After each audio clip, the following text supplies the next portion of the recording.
What happens is that we raise our children in an environment that there's always the carrot and the rabbit. We're always saying, if you do this, you'll get this wonderful thing, and if you don't do this, this awful thing will happen. It's always if then, if then, if then. And we raise our children either constantly under bribing them or threatening them.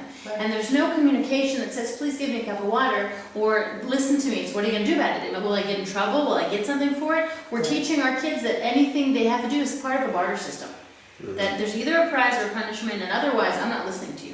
And what we want to do, we want to stop that conversation that says, if I'm not bribing you or threatening you, you're not going to listen to me, because that's not real communication.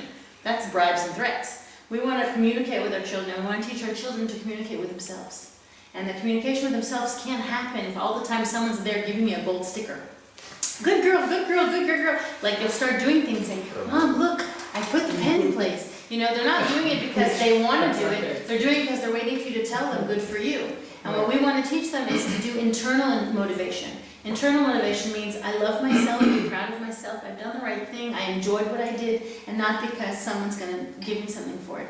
And when I first started using this method, my daughter was 3.5, and she would come to the baby and pet the baby and not even look at the baby, but look at me and waiting for me to say something. And what I started doing was just walk out the door.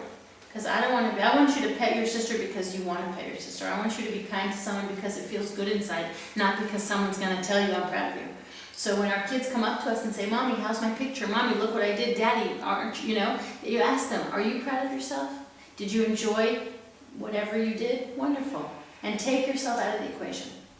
We want to allow our children to develop a communication with themselves. And then when they start doing things, they're going to say, wait, does this reflect inside? Does this feel good?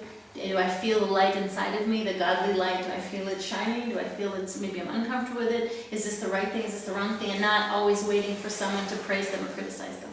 So that's, the method is good, but taking yourself out of it is much better.